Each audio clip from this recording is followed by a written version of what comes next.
So, without further ado, to let you know some of that, I am going to welcome the man who does most things, all things for Fulton County, here with his beautiful daughters, the wonderful Fulton County Commissioner Marvin Arrington. Please join me in welcoming him. Marvin, let's talk a little bit about Fulton County, the film office. You guys are one of the first to do something like this. Yes, well, we're real excited about trying to entice people to film in Fulton County. Georgia has, the best tax credits in the country. But once you come to Georgia, we don't want you in Gwinnett or DeKalb. We want you to come to Fulton to film. And Hold on a second, Marvin. Everybody's enjoying all the fine drinks and charcuterie at the board. We would love for you to come up here and participate, or at least tone down a little bit. Thank you so much. Because the South got something to say. All right, Marvin, so Fulton County tax credits. So we want to entice people to come to Fulton County to film your projects.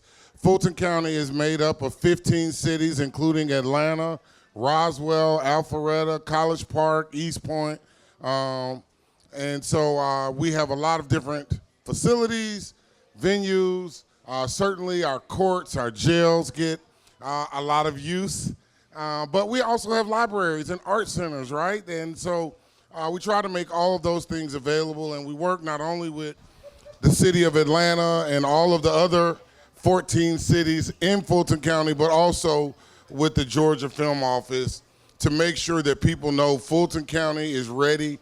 If you want to film in Fulton, we'd love to have you, and we are ready and waiting for you. How tough is it to film in Fulton County? Well, we make it real easy, right? Especially the city of Atlanta they have a great process with their film permitting office. They basically expedite everything through the film office. So instead of you having to go to 10 different departments to get permits, the film office goes to those departments for you and gets all of the permits. So it's kind of a seamless process, particularly in the city of Atlanta, but also at Fulton County with all of our venues. And people know Fulton County for so many wonderful things, but to know that so many big films have been done right there in Fulton County, I think is big too. Yes, some of the best, right? And so that tax credit not only applies for independent filmmakers, but also Disney and Marvel and everybody else is taking advantage of it.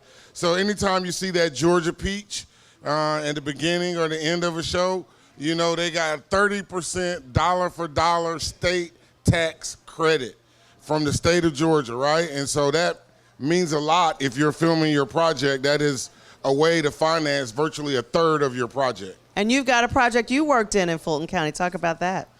Oh, yeah. So I did a movie last year on my dad, Bowlegs, and we came out last year, and it's been streamed on Delta Airlines, and also we went all around the world with that one. And then this year I'm actually screening my film at the Strand Theater on Saturday, A Time to Yell. It's the backstory of the very fine people of Charlottesville and how they recovered and healed from that moment. Turns out a young black guy from Decatur, Dr. Wes Bellamy, was vice chair of the Charlottesville City Council. He passed a resolution to remove all of the Confederate statues, and so that is why all the neo-Nazis and KKKs were even in Charlottesville back in 2017. So. And I was honored to get a sneak peek of it. I saw it because I interviewed Wes and one of the other producers with you, Jeezy. Yes. Part of this film. So please make sure you guys check this out. And Bowlegs, for those who aren't from Fulton County. Talk about your dad. Who is he? So my dad's Marvin Arrington Sr. He was on city council for 28 years, president of city council for 16 years, ran for mayor, served as a judge in Fulton County. And it was so fitting, Karyn, because he passed last July. We released the film last February, so he got a chance to see it and get those flowers before he went on. So real proud of that. It's streaming everywhere. You can see it on Tubi and everywhere like that. And it's fabulous. Yes, and I see my other mentor back there, Reggie Scott. Reggie brought me up back in the film festival days back at MVAAFF. Hey! Oh, we're so proud of you. And thank you for all that you do on behalf of the citizens. That's me, of Fulton County. Appreciate you. Absolutely. No, my pleasure. Look, it is an honor to be able to serve the residents of Fulton County and to be here, to have an opportunity to invite you all to come to Fulton County to film your projects, because it makes all the difference in the world, right? We've got BET, you know, all of the major people shooting in Atlanta and in Fulton County. And so we certainly like to have you all come join us as well. And we're going to talk about some of the stuff they can do, how they can make it happen. So another big round of applause. Fulton County's own Marvin Arrington. All right, and let's talk a little bit quickly. He talked about some of the things, but Fulton County Film Office oversees 175 film-ready county venues. That's some of what Marvin talked about, 175. Assets include some of these: Fulton County Executive Airport, we call it Charlie Brown, used for Marvel, Fight Night, BMF, Denzel's Fight, and so many more. Other ones, the Fulton County Courthouse, which is notorious. Should I say that? Everybody knows that courthouse. Libraries, senior citizens, base camp options. There's so many opportunities that you can use Fulton County for. And the state, as Marvin talked about, has the most aggressive tax benefits. If you spend over $500,000 on a project, you're given a 20% tax deduction. If you add the Georgia Peach logo, it's an additional 10%. That's that 30% for a total of 30%. So we want you to make your films in Fulton County. Please join us for that. All right, let's get to the esteemed panel. First up, we came to love him as the sheriff in Why Did I Get Married, and have continued to enjoy him on the Hamptons. Greenleaf, he stays on the road, actually addressing mental health specifically for men, and has been our longest serving ambassador for Fulton Films. Please join me in welcoming actor, activist Lamman Rucker. I'm liking this new look. Great to see you. All right, and up next, a father-in-law, son-in-law duo. They're filmmakers who currently have a project in post-production called Both Eyes Open. They're behind the Rod Father Productions, and they have carved a niche with a unique approach for storytelling, film production, and we're going to hear all about that. Join me in welcoming Roderick McClure and Josh Ferrell. All right. Oh, and I bumped you. All right, so I'm going to let you guys, there should be mics available all around. There we go. Just squeeze in right here. You okay? There you go. And just talk about what, first of all, let you welcome the audience. Talk to them. Well, good evening. My name is Roderick McClure, and I'm excited to be here in Martha's Vineyard and having the opportunity to speak in front of you guys, and extremely excited about Fulton County Films and the work that they're doing in Atlanta, Georgia. All things flows through Atlanta. Atlanta is the hot spot for creators and for making films, and we're just excited to be here. So on behalf of Rod Father Productions, we just love you guys and glad to be here. Lamman? I was letting them stay in the Rod Father energy. Yeah, I mean, really the same. You know, thanks for being here with us. Thank you for also supporting this the film festival, and you know, it's always great to be on the island this time of year, as wet as it is this week. It's a beautiful place, and this is also one of those spaces and places that cultivates what we're talking about, you know, we do in Fulton County. So it's about collaboration, it's about cooperation, it's about Black excellence, which is excellence. It's all the wonderful things that continue to happen when we get together, when we work together, when we pool our resources, when we share ideas, when we trust each other. invest in each other, incredible things happen. So enclaves like this are a great reflection of what we want to continue to nurture and nourish in and around Atlanta. And whether it be from our policymakers and the people who write the checks and sign things in the law and help keep those things moving, the storytellers and journalists and our media leadership throughout the region that has always had strong representation and strong voices, to creatives like us, and all the many reasons why we do what we do. So we're here to talk about that, but really encourage you all to, wherever you are, wherever you live, and wherever you're located, to always have Fulton County at the front of your mind when it's time to tell your story. Josh? What's up, y'all? I'm Josh Ferrell from Atlanta, Georgia. Went to Georgia State University. What else? What else y'all need to know about me? I'm a filmmaker. We just finished up my first feature film, Both Eyes Open, with my father-in-law. That's been an experience working together. We might talk about that a little bit more, but excited to be here, and thank you guys for having us. I love that. And Lamman said what everybody else said. What was that experience I think like? everybody's curious about that. Oh, we get into it. Talk about it. Okay, we can talk about it. It's actually, it really is a beautiful experience because as my father-in-law, he has been a mentor, but also a very close friend, but also somebody that I like to challenge in every aspect. And we have different personalities, but our foundation, our values are the same. And that allows us to work very, very well together without any conflict, but to just lean on each other's comparative advantages and make something special because of it. So it's been a blast. I love that. Lamman, talk about diversity, why it's so important in this business, in this industry, to have diverse companies that are supporting you, people supporting you, and telling diverse stories. Yeah, and now, of course, we could lean into that word diversity in so many ways from so many different directions. But I'll come into it also from this angle.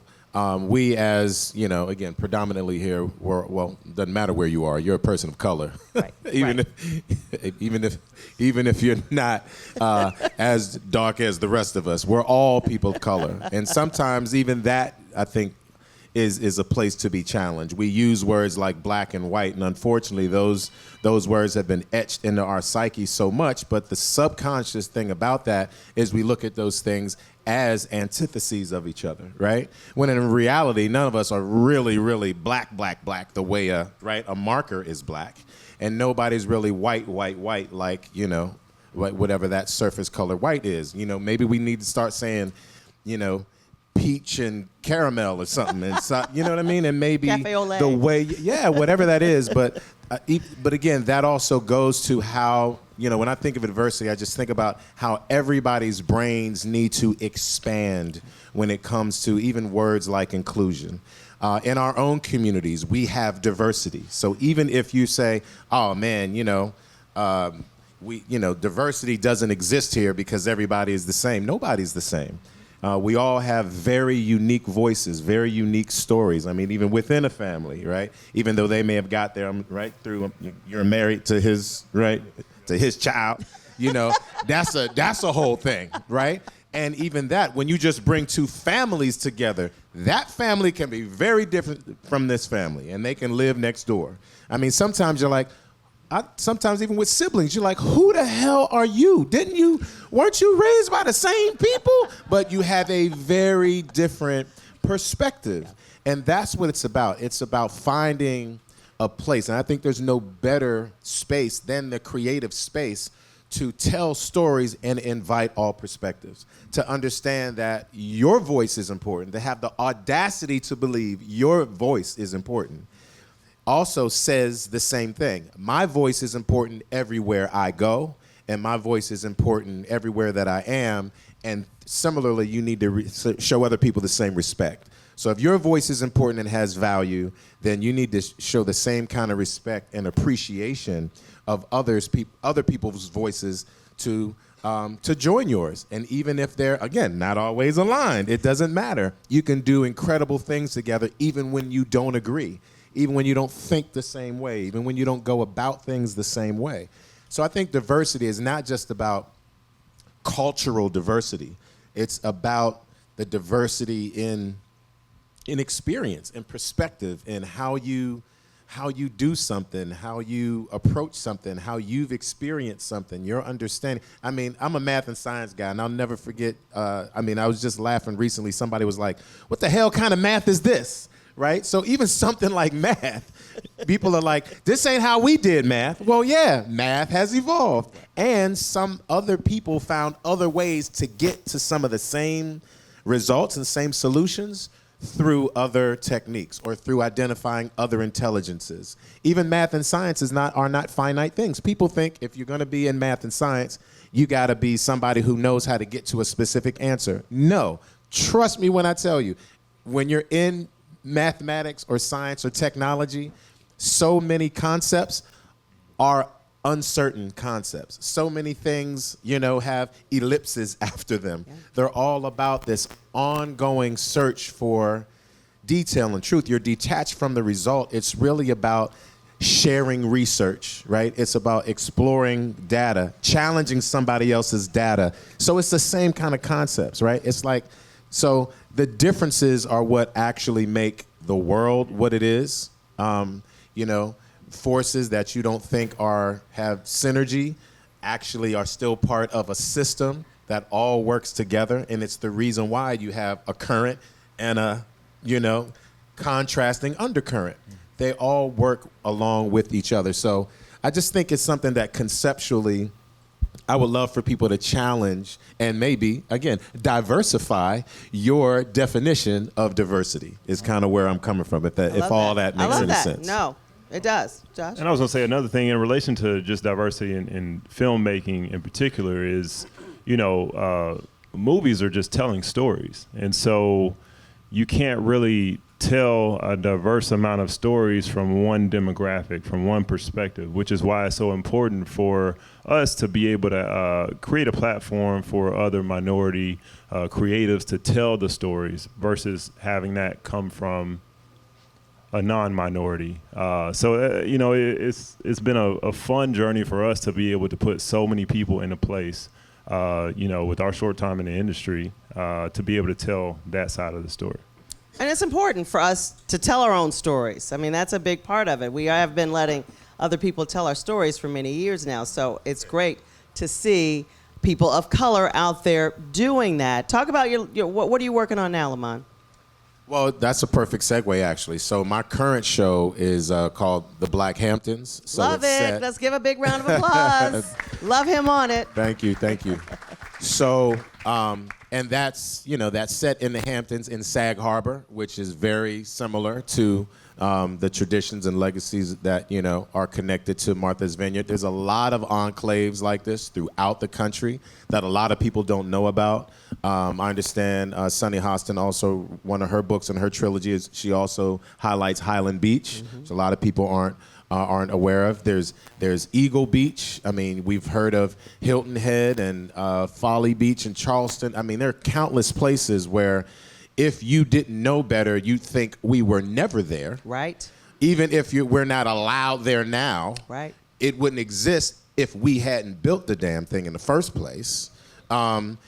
Then, of course, whether it's gentrification, whether, unfortunately, for some of us, we've neglected environments that we've built, that we've created even the value for, because it was sexier to live somewhere else than to live in this small little country town. But even the way Sag Harbor was founded and was built, it was just a labor town at first. And then over time and over the years, it grew and expanded and became, again, another safe haven like this, and also a place where you could go, kind of like, how people used to go down south. If you moved up north, you always got to be like, go on down south and stay with your grandparents, with your uncle so-and-so and such down in Mississippi or Georgia or wherever, right? And, just because you live in Detroit now, don't get brand new, Or similarly, at one point it was, well, you going to go to school at Mississippi Valley State. You're going to stay with, Uncle so-and-so and Auntie so-and-so. That's where you're going to go to school. So there have always been these interesting relationships that we've had with specific places. And then over time, these places have been, again, the sources of many stories. So what I've done, and I've partnered with some folks that I've been in love with for a long time, Tridestin Studios. If you all remember, 10 years ago, we did a film called The Man in 3B. Yes. So Clap. If you didn't see it, you need to see it. It's still out there. So, oh yeah, and doing extremely well. So the first series that Tridestin did in partnership with, The Man in 3B, that story comes from a book series by Carl Weber. Urban Books Media is his company. And Carl has had a thriving, highly successful, business model just doing his books. So what they did is they got together and said, hey, we're all storytellers, but we do it this way, you do it this way, so how about we partner and we'll start adapting Carl's books into film and television. So The Man in 3B was the first experiment in doing so. It went extremely well and really helped to kind of blast off where things could go from there. We've been trying to find the next opportunity to do some things together, but again, praise God, I've been working and we haven't had the opportunity to find things where we could do that again. Again, you mentioned Greenleaf, so did Greenleaf for almost 7 years as well in between there. And spent some time, matter of fact, since I mentioned Folly Beach, I did a series down there that was crazy called South of Hell, so y'all can only imagine what that was. All right, and I'm staying in Folly Beach, all right, by the ocean, dealing with a show that's talking about, got all this ancestral energy and all this, positive spiritual and also some of this demonic energy in the storyline. So that was a trip.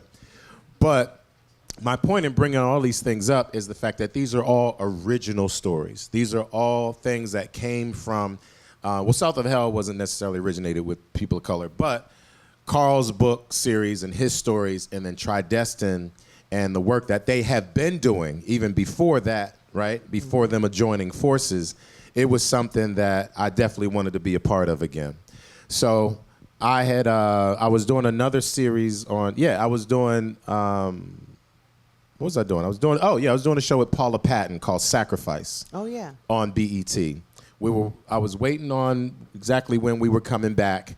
So we decided, Tridestin and Carl and I, maybe I'll come into, a lot of people don't really know this, that maybe I'll come into family business and to reprise, right, the Man in 3B character, because that's the universe that character comes from. And this is where, again, you all have a lot of power as viewers and consumers. There was a lot of chatter. We want Lamman. We want to see Daryl Graham, especially the character, because that was the character that nobody had seen yet, and he's an integral part, and he's a badass, too. So everybody was like, we want Daryl Graham. So a lot of people don't know this. This is probably first you all publicly hear about this. We actually shot a scene. I was going to come in as Daryl Graham. The finale, I won't say what season, of one of the seasons, and then that was going to kick off maybe Daryl now being a series regular potentially, right, for that following season. Instead, there was something else. Yeah, that's all right. I don't need it. I'm from the theater. Okay, there we go. I was about to stand up and start projecting like I was. Instead, not only was I about to do another show, but also finally Paramount was like, we want Black Hamptons, all right? So we got moving on it right away. And this is a perfect example of what it looks like when it's our voices, when we're the ones telling the story about us, when we're the ones, even though there's always going to be some drama, and, we got a little bit of, maybe there's somebody a little ratchet, somebody's a little this, and you might have something, right? All of that's in it. Right? There's still a way when black folks let me also say, black folks who got some sense and some principle and value systems, the way we do what we do, and even how we run our business, what the culture's like on set, how the business is run, all of those things, they are ideal examples of what it's like working with sharp black folks. And I wouldn't want it any other way. So that's also what you see transpiring when you see that on screen. That's what you see when you see me on Greenleaf. That's what you see on Meet the Browns. That's what you see in the other place. So if you see me, ain't gonna be no bullshit. Let me just keep it 100. Like if I'm there, I'm not going for no bullshit. As a leading man, especially if I'm number one, I don't care if I'm 27 on the call sheet. I'm only here for a couple days. If there's some raggedy stuff going on, either I'm out or I'm going to be very clear. I know who to talk to respectfully to advocate for whoever I need to advocate for, or to make sure that, hey, there's some things that kind of need to be cleaned up here. I'm not a troublemaker, but I don't mind being a disruptor, especially when it's about looking out for each other. Right. Also, sometimes protecting ourselves from ourselves, because we can do things because we're hungry. Right. Sometimes hungry also means thirsty. And sometimes if you're too thirsty, you can be irresponsible. And you can make poor decisions that not only in the long run can really put you in a bad situation, but they're really not for your own good, and you can often put others, in a bad spot or in danger. So I do my best to always be that kind of asset wherever I go. This isn't just about the quality of performance you see on screen. This is about me being an asset to the entire process, the entire environment. So a lot of what you'll see, especially in independent projects, is I'm on board also as a producer, so that I can, again, be an asset when it comes to leadership level things that need to happen, even when my leadership may have its limitations. Because, again, you got to remember, if I ain't the boss, I ain't the boss. Right. I ain't got no problem with that. I'm not the boss. Right. However, I'm here. How can I support the boss says, right? And at the same time, I'm here because anybody below the line or that's much lower on the call sheet, you deserve just as many protections as I am.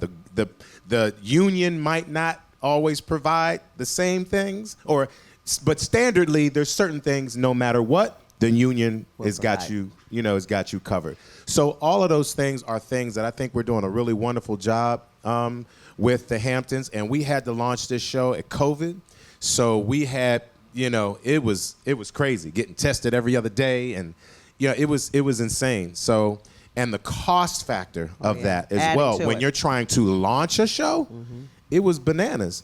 And so we ended up only doing it as a limited series at first, got an NAACP Emmy nomination, and against all these other big productions. So we really were able to come in and establish ourselves as that little train that could, and not that could, but that would and will and will continue to, and again, at a very high level of standard and quality, as well as execution, production value, staying under budget, all of those things. So every year that we're around, we want to do more of not just what we want to do, but also this is where, again, your voice comes back in. We want to know the stories you want to hear more about. We want you to hold BET accountable. We want you to hold Tridestin and Urban Books Media and Black Tiger Entertainment accountable. We want you to, hold everyone accountable for making sure that you are being honored and respected, and that, everybody involved in the process is being honored and respected. So those have been the assets in making sure that when you do it with your folks, especially people who know what they're doing, right? And care about what they're doing, and not only care about themselves, but care about all of us. We understand what kind of responsibility we have to one another. Where many of us are really coming up here to give something away, We really are, and that's what really inspires me about what we're doing with the Black Hamptons, is to share that legacy, to tell that story, but also for you all to see yourselves, as the beautiful, magnificent people that you are, and that we have always been wherever we are. I love that. You're giving me some good segues to get into Rodfather. Rod, talk about that. I mean, the set, the cast, the storytelling. How did you get around to all of this? I mean, your cast has said, your crew has said, it's been great working with you guys. I've talked to some of them. Well, it was a wonderful, beautiful experience working on our first feature. By the way, the film was called Both Eyes Open. Talk a little bit. What's it about? Well, it's a psychological thriller about a young lady who is struggling to regain control of her life after being in a tumultuous relationship. Plus, she's dealing with hallucinations and everything. And who is the star in this? Well, the star is Gail Bean, who's also stars in P-Valley, and was also a cast member in Snowfalls. In addition to Gail Bean, we also have Tay Diggs from All American. We have Joy Bronson from This Is Us. Tristan McWiles from The Wire, Michael Lunaday, and Christy Lebret. So we have a wonderful cast. It was a beautiful experience, a beautiful set, and it was just a really enlightening experience and everything. How long did it take you guys to do this? Well, we filmed it over a 4-week period, but what was really amazing, because for me personally, this all started with me sort of looking for the next chapter of my life. Again, I'm an entrepreneur. I ran companies, I ran businesses. And my son-in-law and I were having conversations on the golf course about what's next. And we decided, well, hey, let's go into the film industry. And we were able to meet this wonderful writer, director, Ariel Harrison, who just wrote an absolutely dynamic script. And as you know, without a great script, you would never be able to recruit or cast the level of cast members that we had. So we had this dynamic script. And so we felt like as long as we had a great script, we had a roadmap for moving forward. And from there, we were able to cast and assemble the staff and the crew that we had. And it was a wonderful experience. And the endorsements that we received after the set wrapped, speaks volume. A lot of the cast members indicated that we raised the bar, that they appreciated how we treated everybody with respect. We treated everybody the way we would like to be treated. And it was just So you fed the crew. They had their trailers, because we hear stuff about things not being right, don't we, from some of these actresses and actors? Big budgets and small budgets. We just applied a very common sense business approach to the entire process and procedure. We made sure from A to Z that we were operating in excellence. If we had someone scheduled to be picked up at the airport, I want to know who was picking them up, how long they've been driving, what kind of car they driving, how they're going to be dressed, how they're going to be on time and everything. And so we just demanded a standard of excellence throughout the set. It became contagious, But not only did we demand a standard of excellence, we also, just wanted to have fun, create a fun environment. So it was a very cool set. Now everybody want to work with Rod Father Production now.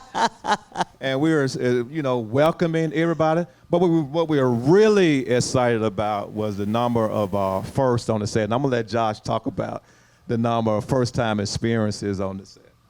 Yeah, I would say, well, first of all, we probably treat them a little too well. No such thing. Ooh, I saw some charges on my card. No, but it was fun. But like you said, man, you have a good script, you have a captivating film, you want to entertain the audience, and that's great. Those are all the things that you need to be successful. And that's what success looks like. But we also really care about being fulfilled outside of just being successful. And in order to be fulfilled for us, it's making sure everybody else is successful. So the number of firsts that we had, like even from the caterers to the drivers to the lead actress, this her first time being a executive producer on a feature film. The caterer, she was trying to break into the film industry just to serve, film sets. And we gave her that opportunity. And since she wrapped, she received such great endorsements. She got booked for 3 more films immediately after ours, just because of the word of mouth. And is she? What is she? She is a minority African American female woman. Love that. Shout out to Coco's Kitchen. Love she was that. great. Yeah. So being able to do things like that, even our driver, minority driver, he booked even more rides from current cast members after our production wrapped. Michael Aloyede, he was one of our actors in the film, and after we wrapped, it just so happened that his time on Broadway, he was in Yaya's African American Hair Braiding. They received a nomination for a Tony Award, and so it's people like him that are super talented but have been overlooked for these roles that we're able to provide, and that's what brings us fulfillment, not only success but fulfillment, and that's key. And I want to speak to that a little bit. I think one of the things that's really key here is is being in the position of authority, right, to make these decisions and to give access to this opportunity. You need to know what you're doing, all right? So that's still key. So I want to encourage everybody, whatever it is that you want to do what you can to start developing that skill set so that when you show up, whether somebody knows your name or not, whether you have much of a record of past performance or not, that can be documented. If you're sharp, if somebody is willing to take the risk on you to be able to trust you, you want to be worthy of that trust. You want to be able to deliver, if not over-deliver. And then once you do so, typically work begets work. There's no guarantees. Just because you get that one shot doesn't mean your life or your career just skyrockets, but it does stand for something. And if nothing less, it doesn't let somebody down, because what often happens, that one letdown, then even we sometimes are less likely to hire somebody else that looks like us because our feelings got hurt, which is really what happened, that somebody like us let us down. We've said many things many times, and I don't care to repeat it, because those are the narratives we need to unlearn. But this is where we can continue to nourish that counter narrative, which really should be the primary narrative. Is we know what we're doing, we're sharp, we're qualified, and when we can create opportunities not only for ourselves but one another by doing exactly what we're talking about, that's important. So when y'all see the Black Hamptons, that's what you see. When you see the Black Hamptons, pay attention to, if you're paying attention, the majority of the things that you see Anthony Johnson wear are all black designers. I don't want to wear nothing else. I made a very clear, specific, determination. They are sharp. And a lot of these designers might be designers that I know about, or somebody that I met, while I was in Martha's Vineyard, right? Or whatever. Or somebody that makes stuff for brothers my size, right? And our height. I mean, you know what I mean? I'm still looking for shoes. Anybody that got shoes, everybody make a 14, like, holla at your boy. Like, Jesus. But my point is, there are things like that I'm really happy to do that. I'm like, oh, word? You got what? Well, hey, man, give me more information about what you're doing, because if it's something that I can put or place in my show, I'm there. So my watches are black designers. I mean, a lot, everything, accessories, all that kind of stuff. A lot of times, again, the business and vendors we're using. And think about a movie set, y'all. I just really wanted to jump in here because I think this is so important. I don't know that a lot of you really know how much opportunity actually exists in this business for people that are not producers, are not writers, are not camera or lighting folks. They're not actors, none of that. I mean, look at this place. Like, this could be a movie set. Good. Where did we buy these lighting fixtures from, right? Where is this furniture coming from? Who designed it? Who's retailing it? That's right. Who is going to ship it back and forth? There are countless opportunities. Men and women, if you like to drive, get your commercial driver's license. Find a local Teamster union or something to start. Whatever it is, we always have needs, and we always are looking for people like us to fill that need. And when you're in that space and you can deliver, it's really incredible opportunity. I love that. that. A little bit to that. Absolutely, please. One thing that's very important, when you are presented with an opportunity, just make sure you bring your A game.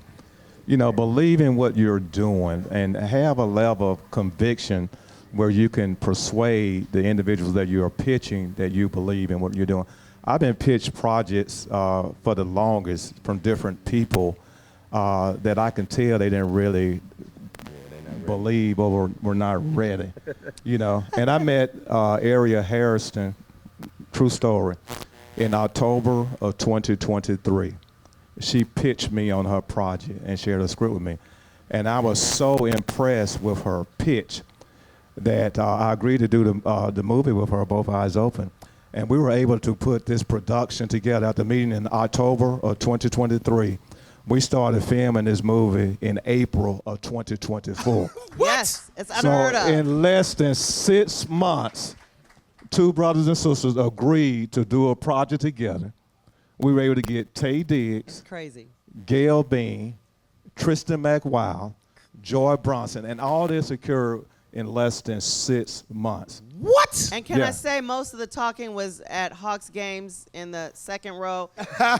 Right, yeah. But even that, sometimes people have horrible timing.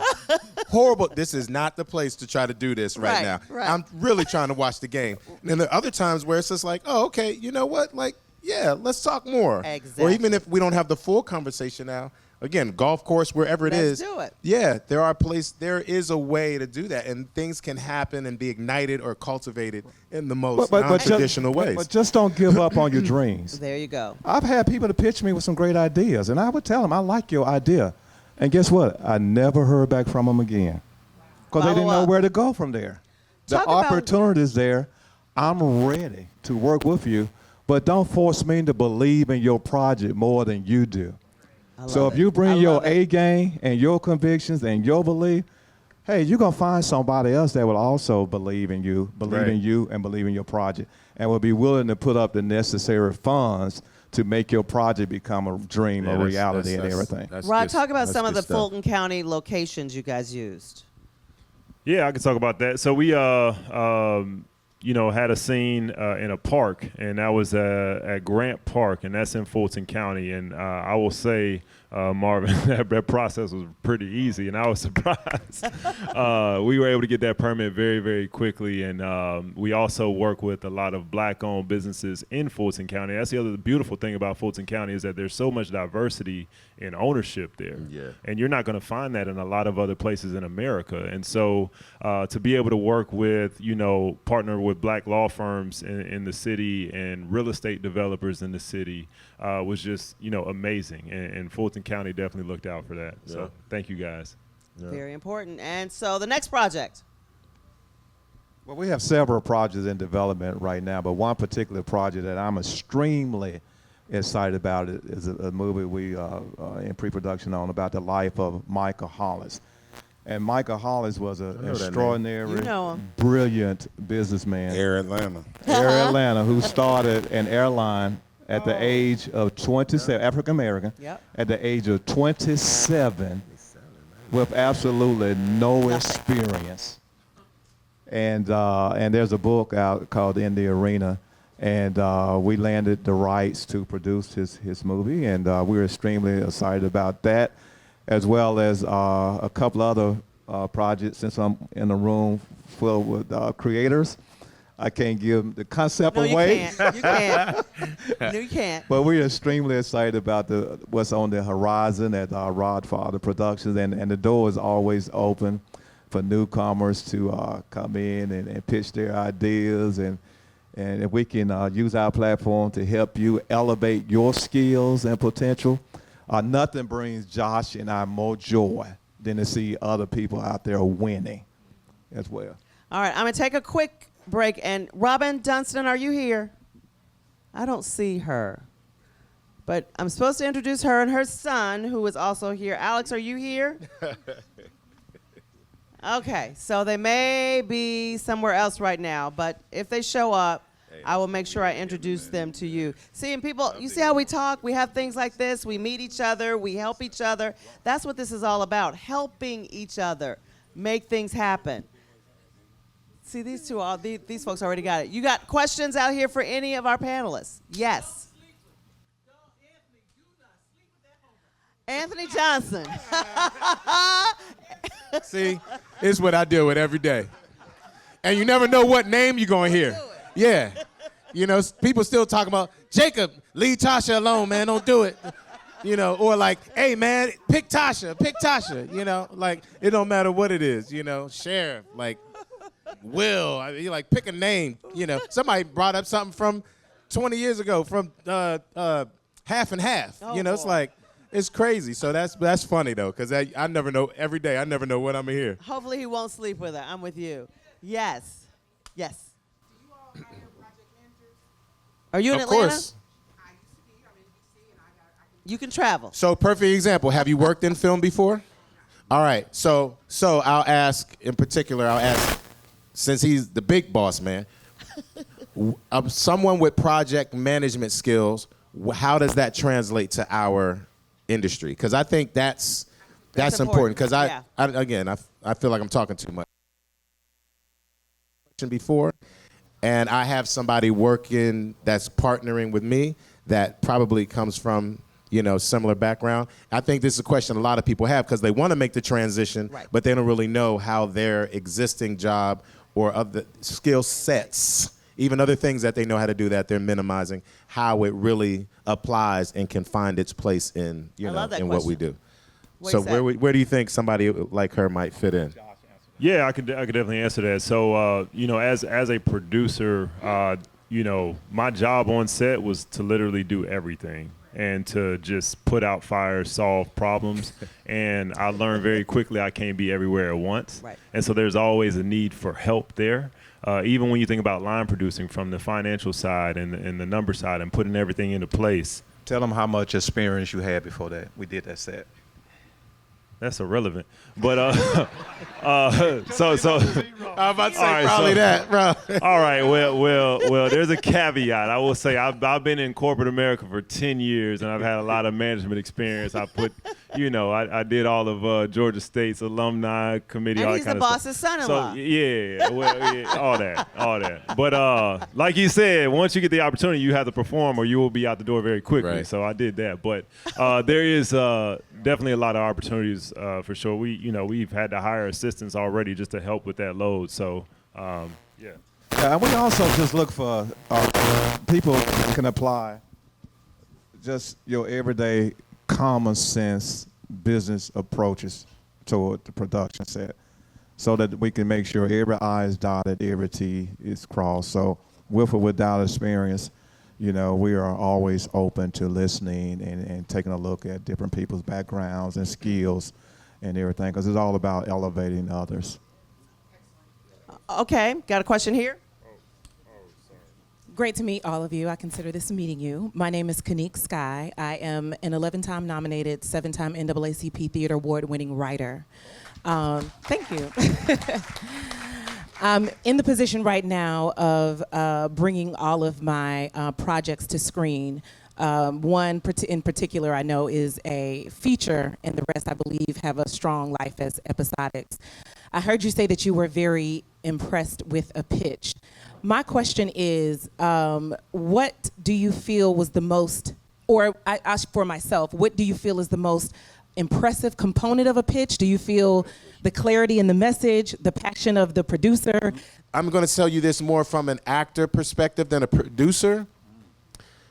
Just be present, be prepared, and be present. Because your preparation, if you mean what you say, you will say what you mean. If you actually believe in this, I believe people will believe it, right? If your product is polished, even if somebody thinks it has flaws, if it's not that it only needs to be good enough, but if it's still sharp, those flaws will be forgiven, so to speak. So you got 1,200 on the SAT, not 16. You still got into the school. You understand what I'm saying?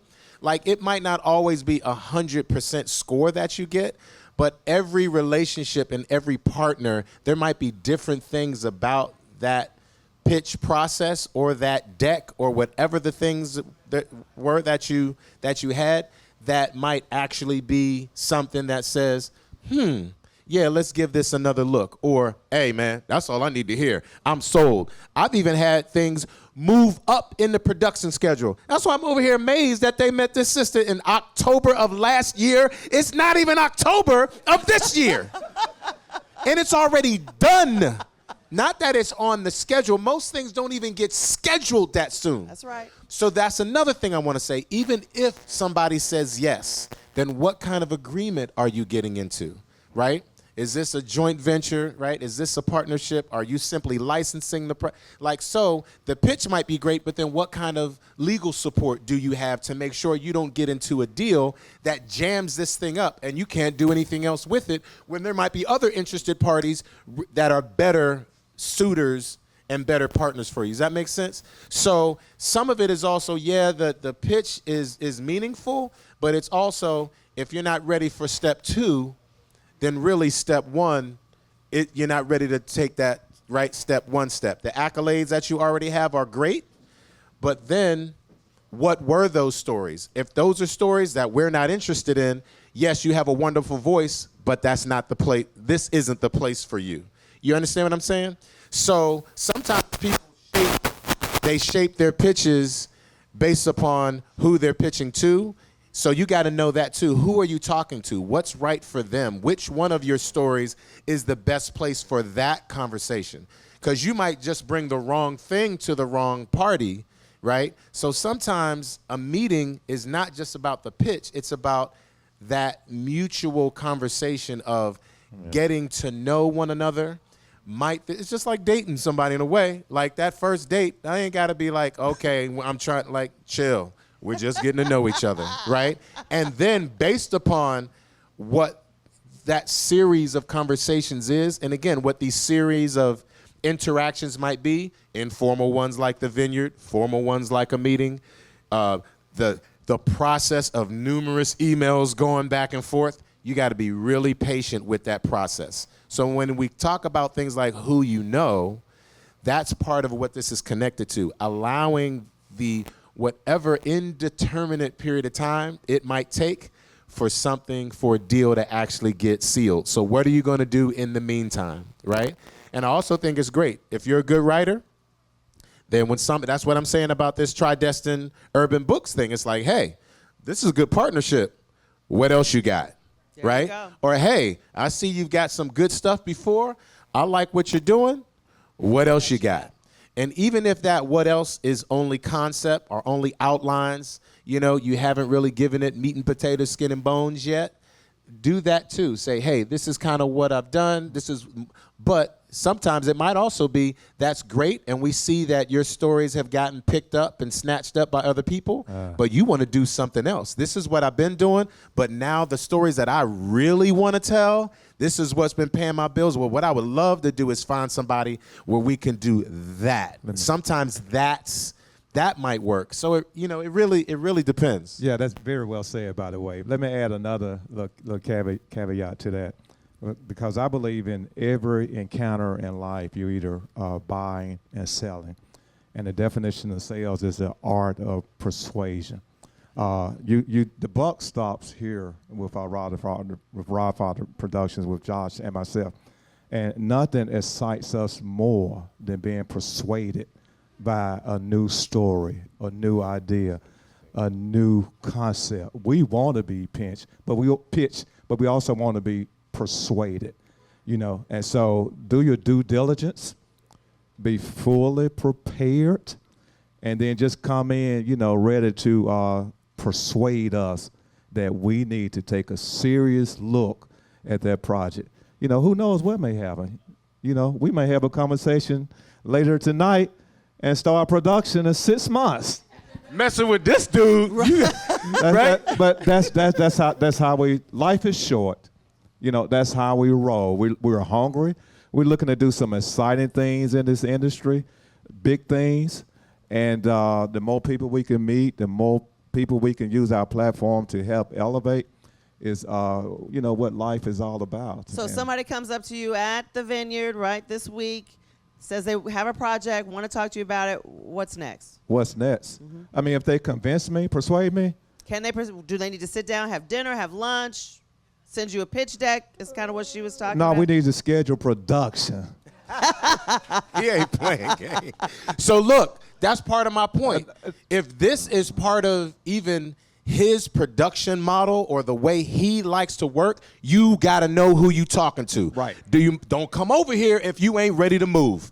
Right. That's something that he's teaching. That's something that he's teaching you, right? Also about him. That's what I'm saying. So respectfully, if it's August right now and literally something could get greenlit and start being moved on and you might go into production as early as February, if you're not ready to do that, or if you know what I mean, then this might not be the right place for you, or at least next time, have your ducks in a row so you can move that past. I've had actors come to me and I'm like, yeah, bro, but we're in Philly right now. If you handing me a headshot and resume when I'm up here signing autographs for 2 hours, what I'm supposed to do with this? Take this on the plane and then call you from wherever it is I'm going next.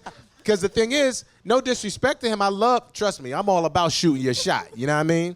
But at the same time, if I were to call you, Yep. Are you ready? can you be on a plane tomorrow? Right? Timing. If I were to actually consider you for whatever it is I'm currently working on or whatever it is we're looking to cast that you might be perfect for in the next few months, if you can't do that because of your job, because of your kids, or you're taking care of an elder, or you're not ready to go that far away, you need to be focusing your sights on people in New York, in like whatever your regional, like border might be. So just be mindful of who you're talking to. And for those, I'll even say those of us, because as a producer, I'm still gaining my weight, if you will. And you might not, there might not be a lot of things where you're like, okay, I know who Lamman is as a producer. I know how to come to him in that regard. So what kind of research can you do to figure out what's the right way to persuade me? Because part of my thing is, even once you persuade me, I got to persuade other people. So the clarity in what you're saying is important. Because I can feel your passion, I can love this script, but if the clarity in your voice and even in your pitch isn't there, then I might love the interaction and the conversation and the script and the so-and-so, but then when I gotta go and then sell it to my partners or even recruit talent or find the right kind of investors, I have trouble articulating what you articulated to me because the clarity isn't there. Is that making sense? Yes. Got to be clear. All right. Hey, you just made a very good point regarding the clarity in the script. The script has to be strong enough to be able to attract a certain element of cast that we're looking for regarding Raw Father Production. So if you have a strong script, then we got a basis to have a conversation. Can I add? I ain't want to wait. Take up. Okay. You got it. Just to give you a little bit more practical, I would say advice is when you're pitching to somebody, figure out what that person needs and figure out how you can fill in the gap to make their life easier. And that's not even just with films, that's with anything. So I know a lot of people say, I have this great idea, I wrote it out, take a look at it, but it would be helpful if you also said, okay, well, here's the budget. Well, not just here's the budget, here's each line item, here's how much everything will cost. Or I actually have a DP that can do this already. I can recommend X, Y, and Z for you. So you've already thought through everything that needs to be thought through before they even have to go home and do more work to figure out, okay, should we move forward? You know what I'm saying? So help that person out, and that way they can make those decisions a lot faster. What's your name? What's your question? How you doing? My name's Joel from Massachusetts. Thank you for your time. Appreciate you guys. And when someone starts pitching a script and ideas to companies and to people, what's the best way to protect it and protect their intellectual property? And also, if it's in the form of a treatment, does that mean that it has more legal protection or you're more likely to protect it? Very good question. That's a good question. One thing I would say is when you are sending out your script, technology is great now. You can send it in a way that can be password protected. You can also send it in a way that you know how many eyeballs have clicked on this and how many have opened this up and saw that. So that way you can track it. If anything else ever comes up in the future, you already have that tracked. So you need to make sure you're sending it out in the right format versus just emailing somebody, some random email that can be forwarded to whoever. You know what I mean? From the legality stuff, we have attorneys, so I don't want to speak on that too much. But I would say consult with an attorney. They do, there are some people that would be kind enough to offer that conversation for free, but there's also some people that, are affordable. But consult with them and get some more information on that. So I can give you a couple things. You can definitely go to WGA, which is our Writers Guild, okay? And you'll find things there that will let you know even what some of those union guidelines are. You can go to the Library of Congress website and actually register it so that it is a copywritten work, all right? You can do, and again, WGA site will do the same. So there are other real kind of old school ways to do it, right? And part of what he's saying, one of the things I learned even as in business was, you write something, if you send it to somebody, you literally sign the outside of the envelope, and like little things so that it's been opened. You put things inside so that you even tape the letter, so when somebody unfolds the letter, it's like little things like that. So again, there's an NDA. So if you don't have your own NDA, you need to have your own NDA, and then not to mansplain or be insult anybody's intelligence. That's a non-disclosure agreement, okay? And you make sure you have your own, okay? So because when it's your material, you have your terms of the level of disclosure or even access. Some people don't send them nothing. The only time you show them much of anything is when you're sitting in front of them. You slide it across the table, I'm gonna need that back. You know what I'm saying? So they might see the treatment, they might see the outline, they never see the script until there's a higher level of conversation and of protection. Don't go into any meeting by yourself. Make sure, even if it's just a friend who knows a little more than you about business or law, but ideally, even if it's somebody that doesn't actually represent you, if they have some degree of legal experience and can be in that conversation. I've had people on phone calls on mute. I've had people acting as my assistant. They ain't no kind of assistant, nothing. But because they know business, or they might even know this person. All right? So even that, hey, do you know so-and-so? Hey, is this person legit? Do your homework sometimes, because, again, you find out from somebody, oh, hey, man, stay away from there. Or yeah, your project might get made, but with some significant consequence, right?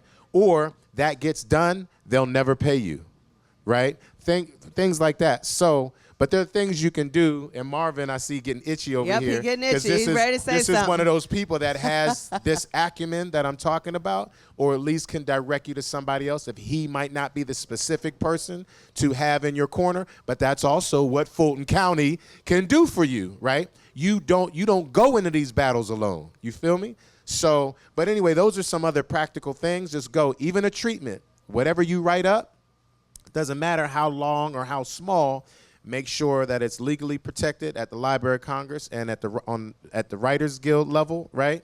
And then there are other things you can do if and when you distribute any kind of portion of its concept to people, whenever you do that and whenever you share it. Lamman, before I go to Marvin, wait. Mrs. Rodfather is going to kill me, is right here, an attorney who's part of the process. Stand up, Miss Terry. Oh, how convenient. How convenient. I love it. How important in-house legal counsel. I love it. No, I mean, I think it was answered. I think a non-disclosure agreement is a bare bones minimum, whenever you're sharing any kind of document that you're protecting your creative rights. And I just encourage you, there are so many resources available online, whether it's through the union, through the Writers Guild, through just general, Google searches. But you just want someone else to take a look at it to make sure that it protects you in whatever state that you're in or whatever particular situation you're around. But at least you can do a lot of the work yourself up front and then have someone take a look at it after the fact. Thank you, Ms. Rodfather. Okay, Marvin. Hey, man, I got the same thing. So, my nonprofit is one of my partner's wife. Woo! She is a lifesaver. Like, love it. Nothing like having a sharp-ass black woman on the team. Yeah, so I would just say everything that they said. My day job, I'm an entertainment attorney. So basically, you want to get the copyright, but you want to know which form, right? So if you're script, then you want the specific copyright form for writings. If it's the trailer, then you might want copyright SR, which is for sound recordings. So that's where you kind of want to have the different expertise levels, so you know exactly which copyright form to fill out. When you're doing that, you hear the stuff about the poor man's copyright and the writing on the back of the letter. Copyright's only $35. It's only $35 with the Library of Congress. So, and you can register multiple titles on one form. You can register multiple titles on one form. So you can get more than one copyright in for $35. So everybody start familiarizing yourself with those sites, because you know how on these online sites can be. You're like, what does that mean? What? Yeah. Do I do this one or that one? Hey, sometimes do both, because that's the thing about our industry, right? it's something that right now might be in the form of just an idea, but it's also a feature concept. It will also be sound and video, right? It will have different presentational, right, form to it. So you might want to have it registered in different ways in all of its different iterations, if that makes sense, right? Okay, Does that track? Marvin? Lamont, quick break. Got former Atlanta Mayor Keisha Lance Bottoms joining us. Oh, I'm standing up. I thought that was you. I was looking over and I was like, is that? She is I'm standing up. part of the Harris campaign right now, so she's got to get out of here and get to the network news levels and the cycles. Well, first of all, thank you. It's nice to see you, Commissioner Arrington. Come on up. Doug High's finest, That's Douglas right. High School. Hey, you know Lamman Rucker was standing up. Keisha Lance Bottoms come in the room. Thank you. Yes, ma'am. Hi. Good to see you, sweetheart. Well, welcome to Atlanta of the North. I know a bunch of y'all are in here from Atlanta, but just thank you. We just left from the screening from the South's got something to say, and I just said T.I. and Killer Mike remind me of every guy in my homeroom, but Marvin and I actually were at Douglas High School together. So I'm glad that you all are here talking up Atlanta. It's a special, special place, and thank you all for all you all have done to help put Atlanta on the map. Thank you, Karyn. I got to go do the news Love you. now. Get Thank you. going. Let's give her another big round of applause. Oh, no, that's Catch her tonight, CNN, MSNBC, NBC, ABC. All right. She'll be everywhere. This goes back out. Who's got the next question? Right here. I'll walk out here and Right hand it here. over myself. All right. What's your name? But wasn't this? Which mic? That was my old mic, so just give one to Josh. That's cool. What's your name? What's your question? And y'all gotta quit snatching my mic. I gotta hold the mic. Okay, you can hold the mic. It's the Morehouse in me, sorry. My name is Dre. Thank you to her, and thank you for you all sharing this information. Lamont, to piggyback on your ad, I would say, brother, adding a letter of intent and a shopping agreement to your package to cover yourself is smart. But my question was going to be to all three of you gentlemen, well, specifically to Josh and Roderick. In your production company, do you guys have an appetite for original content series separate just from motion picture? What's the question? Okay, original content series. Original. Do you have a Right, that was it. An appetite for that. Whether serial or motion picture, either or both or which. Yeah, so we are open to pretty much everything right now. I know I don't want to disclose too much, but we are working on a TV animation, kids animation as well. But we are open to hearing other things. You got something? Look like you got something up your sleeve. And he's a Morehouse man, so. Okay, we can talk. Yeah, well, let's connect after this. Yeah. All right, questions. Up right here in the back. Sorry, didn't see you back there. Stand on up. I'm on my way. A la Oprah, right? Move, move, move. What's your name? What's your question? I'm Ramsey. I'm from Florida, and I wanted to ask a specific question. I know during the pandemic I was reading a book called Save the Cat. What other books out there that you could recommend as far as learning the film business from a producer standpoint, director standpoint, executive producer standpoint?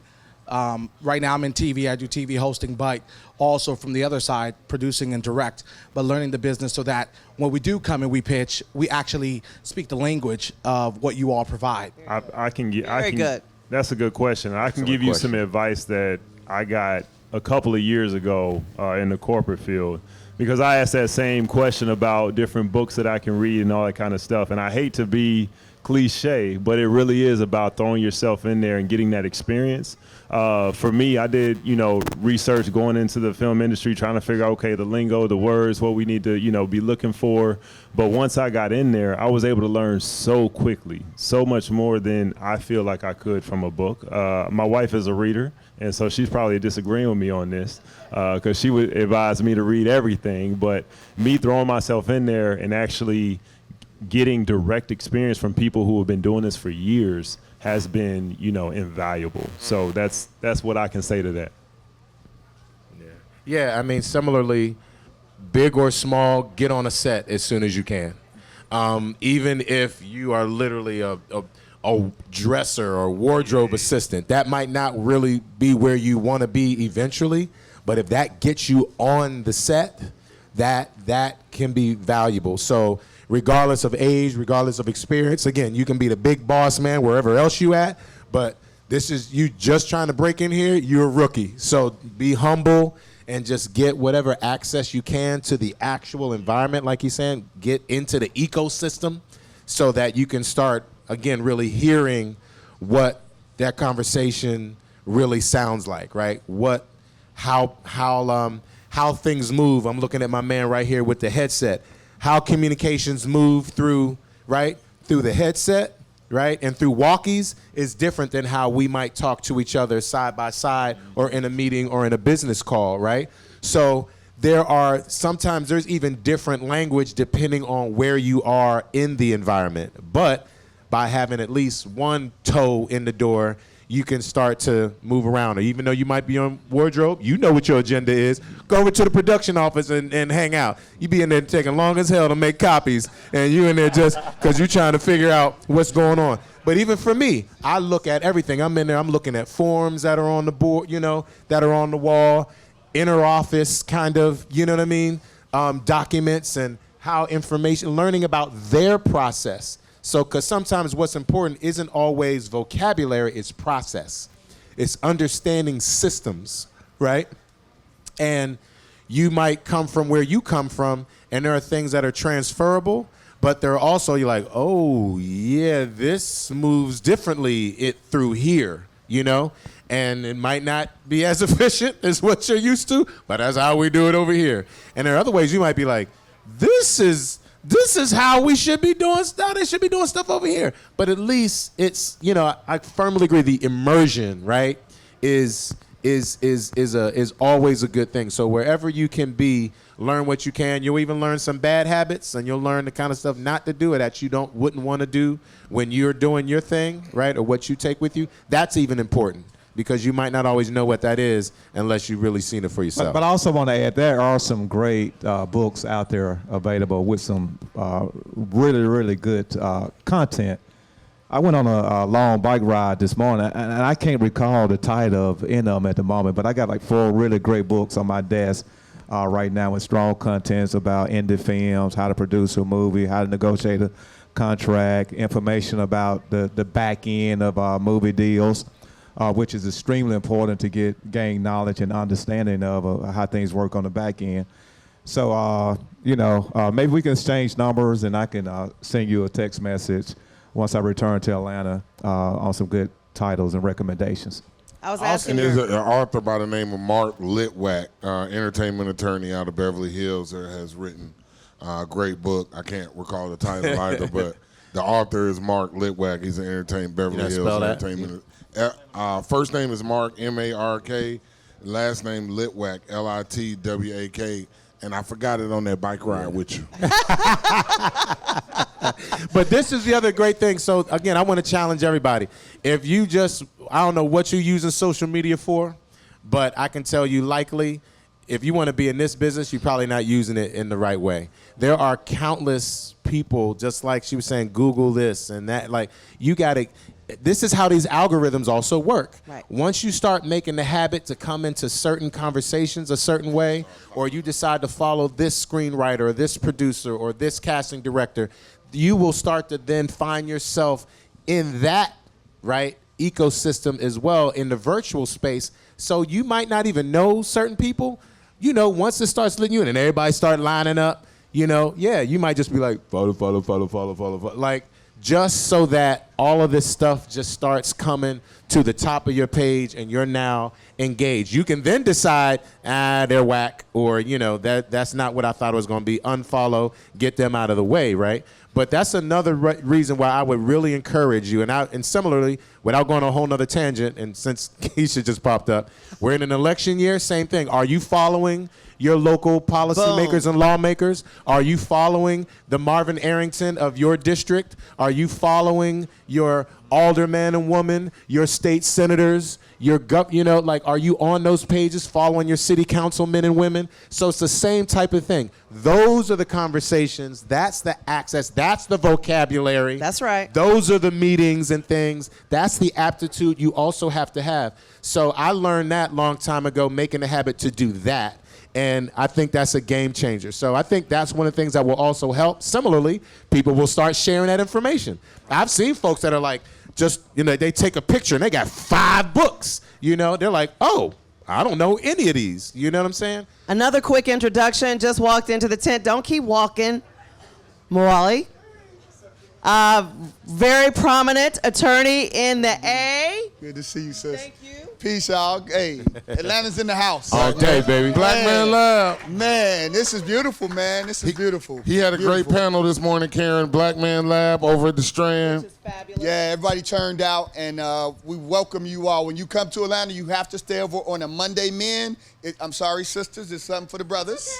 But every Monday at the Andrew and Walter Young YMCA, we get black men together. We have one of the largest in-person weekly gatherings in the country of black men. So thank you, Karyn. We love you. All right, Mwali, love you. Jana, kiss, kiss. South's got something to say.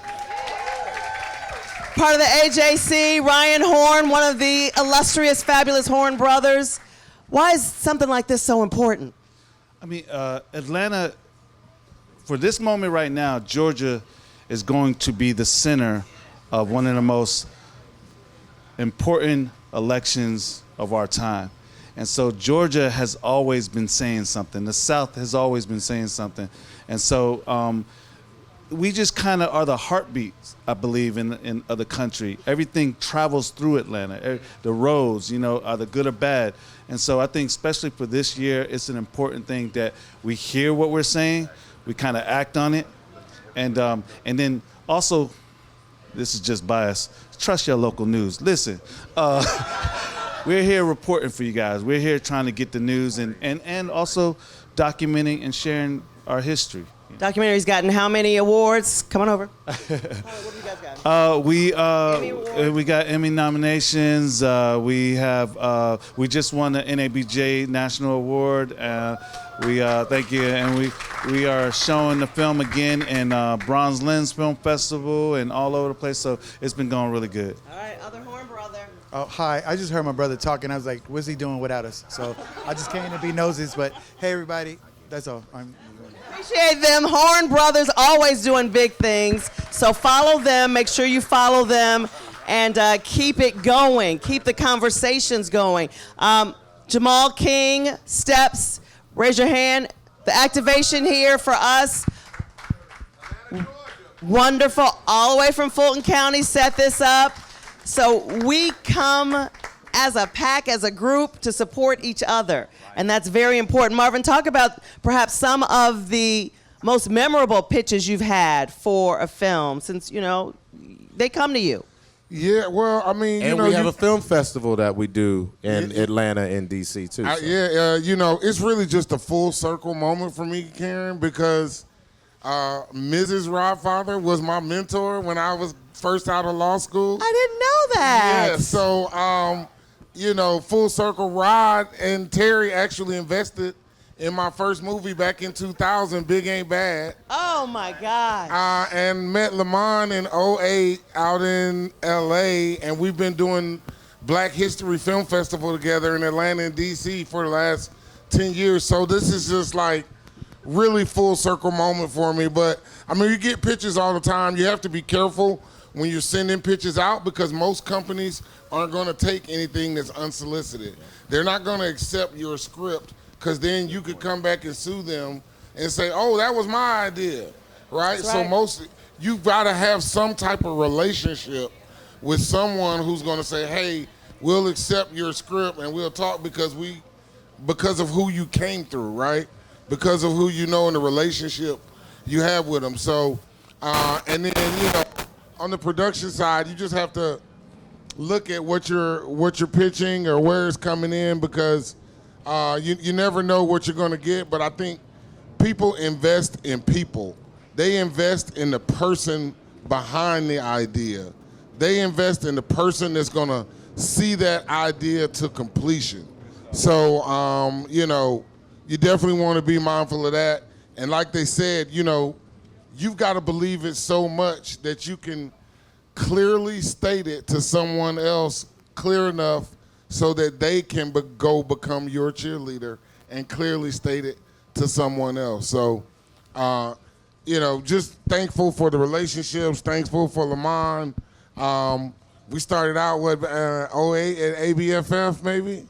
Yeah. I feel like it's sooner than that. I feel like I've known you forever, Marvin. All right, they're telling me to rap. Telling me to rap. So Lamman, we Rod, ain't rapping nothing. you don't get me in We trouble. ain't going nowhere. I want you guys to Fulton give a County quick- ain't going nowhere. Put that on the camera, son. Don't you have them coming for us.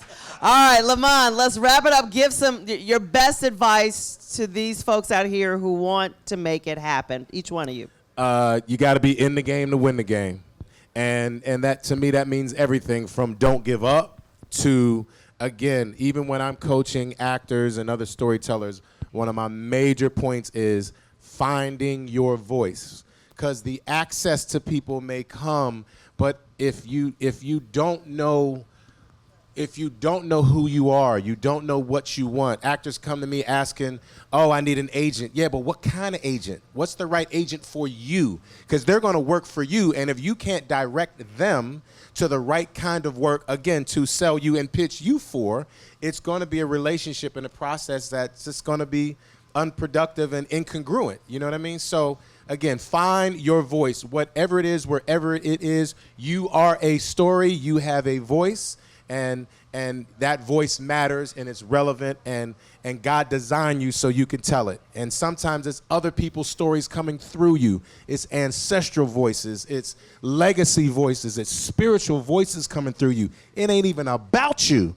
So the more you keep it to yourself, the more sometimes you are in violation of what you're supposed to be doing here. Your voice might come through paving parking lots. Whatever it is, there's something in you dying to come through, and you know it. You hear it all the time. It's speaking to you. It's bugging you. It's nagging you. It's why you're sensitive to certain things, because you're the one who's supposed to solve the problem.